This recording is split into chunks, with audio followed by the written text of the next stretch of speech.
Hello, my diamond. SheilaTruelove here with you. You know, when it comes to men always saying that they are looking for a woman who's going to be their peace, I want a woman who's going to be my peace. What do they really mean? What is behind those words? Because as far as I'm concerned, when a man says that I'm looking for a woman who's going to be my peace, he wants a woman who's not going to stand up for herself. She's not going to speak up for herself. He doesn't want a woman who has common sense. He wants a woman who has no to low self-esteem. Oh, God knows he would never want to be with a woman who is confident. Now, I don't want, it to just come from the mouth of women, because the moment women say things, men automatically say, oh, she's just a man hater. She's just a Miss Andreas. She's just a blah, blah, blah, whatever. Anyway, the point is, let you listen to a man, okay? For all of those men who keep thinking women are just man haters, no, we're not man haters, honey. And a lot of the times, maybe it will help men to wake up when they hear it coming from another man. Here we go. Hey, I don't speak for all men, but this thing about we want women to be our peace, that's just a cop out, man. Don't be careful about that, because whenever we want you to be our peace, that means that we don't want accountability. We don't want, you to question when we go do things, or things be on our phone, or whatever the case may be. That's sad. I mean, again, brothers, I'm sorry to be honest about this, but that's the truth of the matter is, okay, so if somebody got some different, explain to me why you want a woman to be your peace. Explain that to me. That's an excellent question. Explain it. What is your definition of a woman being your peace? And I assure you, 9 times out of 10, they want a woman who's going to agree with everything that they say. They want a woman who is going to pour into them, and they don't hardly pour anything into her. They want a woman who is going to, they don't want a mate. They want a mat. They want a floor mat. They want a doormat. And what is a mat? That's something that you could walk all over it, up and down. You could walk all over it with no consequences. I keep trying to help women to understand, when it comes to dealing with men, the only thing that men really understand is 3 things, honey. These are the 3, just 3 things. They understand punishment. They understand consequences. And they understand pain. That's the one. You have a lot of men out here today. They seem to have trouble understanding kindness, nurturing love, and goodness. Instead, they seem to understand these 3 things that I'm telling you, and that's punishment, consequences, and pain. It's like they're wired to respond to negativity and harshness, rather than appreciate the beauty of kindness and love. Why is this? Why is it so hard for some men to understand the power of compassion and empathy? And I believe that the reason why a lot of men feel this way is because of society. As a Christian man, you're not supposed to be no part of the world. That means you don't think like the world. But because society has conditioned a lot of these men to believe that showing vulnerability or tenderness is a sign of weakness.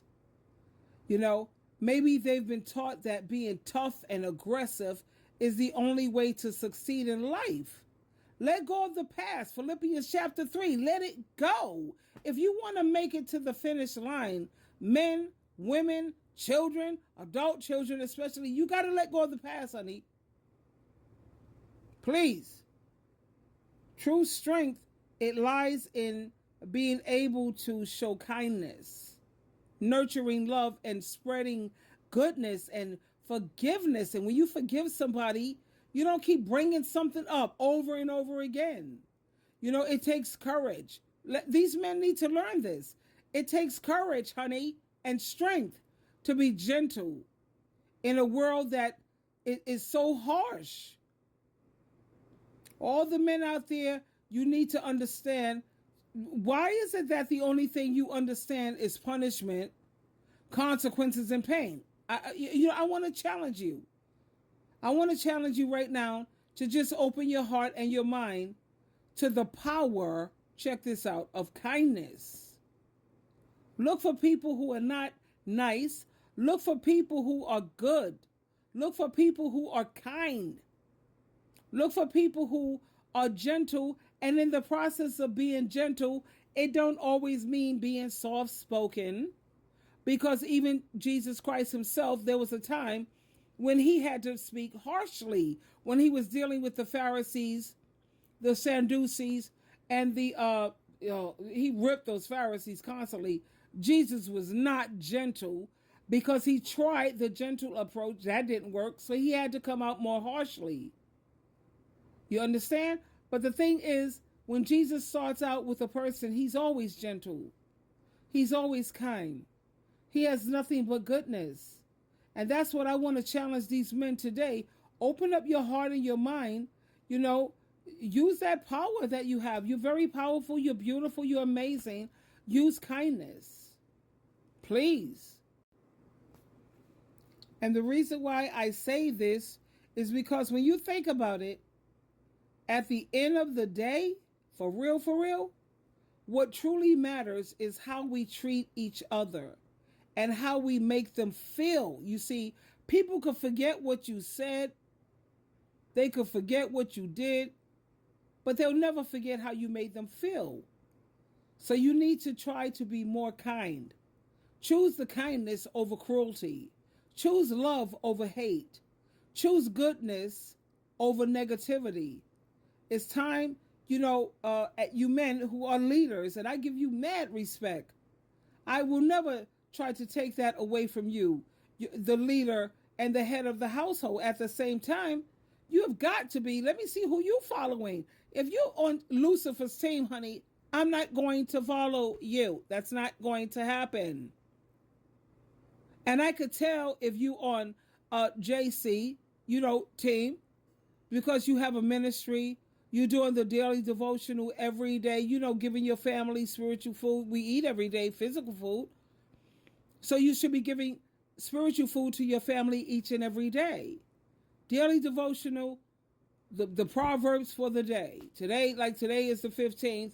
Read Proverbs chapter 15 and then ask your family, so, what was your take on that, or what really spoke to you, or what do you feel strongly about after having read this? And then every Saturday you have family Bible study. And then Sunday you make sure you get to your Christian meetings.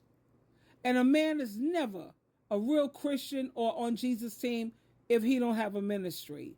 If he's not conducting Bible studies and going out there, forming men groups, like the discipleship, what I recommend very highly for men, really, because men, it's hard for you to make friends. It's hard for you to make connections. I get it. Jehovah God and Jesus Christ, they get it. We all get it. I highly recommend for every man, every woman, to check out the movie called The Forge, Forge. You can see it at the theaters, or you can try to get the video, The Forge, for men who feel like, where do I start? Where do I begin? How do I even know how to, do the things that I'm supposed to? Please watch that movie called The Forge. At The Forge. And you're gonna love it. You're gonna love it. I promise you, on the scale of 1 to 10, that movie is a 12, man. That movie is off the charts. The Forge. I love you, women and men. Please.